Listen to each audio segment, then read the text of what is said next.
गौतम बुद्ध हमेशा ही सही समय पर प्रवचन देने पहुंच जाया करते थे। वो आज तक कभी देर से नहीं आए थे और ना ही उनकी वजह से किसी को इंतजार करना पड़ा था। लेकिन आज पहली बार ऐसा हुआ था कि उनके शिष्य को इंतजार करते काफ़ी समय हो चुका था, लेकिन अभी तक गौतम बुद्ध प्रवचन सभा में नहीं पधारे थे। शिष्य आपस में बातें कर रहे थे। कोई तथागत बुद्ध को जरूरी कार्य आ गया होगा, वरना वो हमेशा ही समय पर आ जाते हैं। शिष्य बातें कर ही रहे थे कि तभी अचानक गौतम बुद्ध अपने हाथ में एक कमल का फूल लिए वहां पहुंच गए और एक पेड़ के नीचे लगे आसन पर बैठ गए। आश्रम में करीब 500 शिष्य थे जो बुद्ध का प्रवचन सुनने के लिए इंतजार कर रहे थे। इन 500 शिष्यों के अलावा एक और शिष्य था जिसका नाम था महाकश्यप। आश्रम के सभी शिष्य मानते थे कि महाकश्यप पागल है। वह बस पूरे दिन चुपचाप किसी पागल की तरह आश्रम के एक पेड़ के नीचे बैठा रहता। ना ही कोई उसके पास बात करने आता और ना ही वो किसी से बात करता।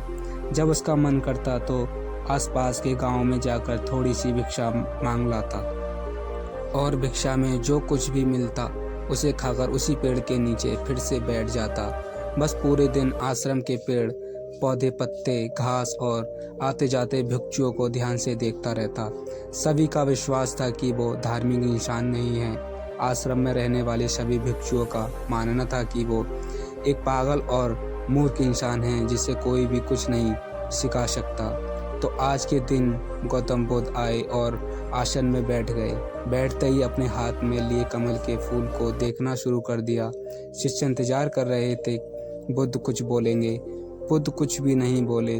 वो बस उस कमल के फूल को ध्यान से देखते रहे। बुद्ध उस कमल के फूल को देखने में इतने ध्यानमग्न हो गए कि कब मिनट घंटों में बदल गए उन्हें पता ही नहीं चला। कई घंटे गुजर गए लेकिन बुद्ध ने एक शब्द भी नहीं बोला था। वो उस कमल के फूल को देखे जा रहे थे। अब उन 500 शिष्यों के अंदर जोरों की बेचैनी मचने लगी।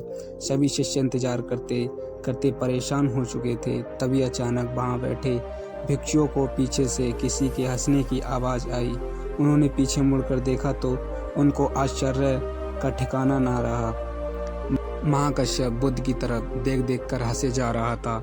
इतने सालों में लोगों ने उसे आज पहली बार हंसते हुए देखा था।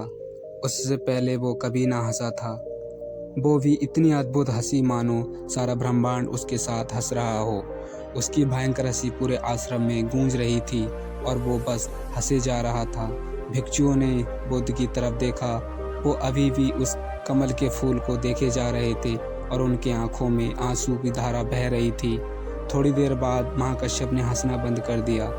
उसके बाद बुद्ध ने कमल के फूल से नज़र हटाई और वहां बैठे भिक्षुओं की तरफ देखकर कहा, मैं जो कुछ भी तुम्हें शब्दों के माध्यम से दे सकता था मैंने वो सब पहले ही दे दिया है, लेकिन जो शब्दों के माध्यम से नहीं दिया जा सकता वो मैंने महाकश्यप को दे दिया है। और यहाँ से शुरुआत होती है चिन की। चिन एक संस्कृत का शब्द है जिसका मतलब होता है ध्यान। गौतम बुद्ध ने दुनिया को ध्यान सिखाया और बोधि धर्मा इस ध्यान को चाइना ले गए जहाँ इसे चिन कहा जाने लगा।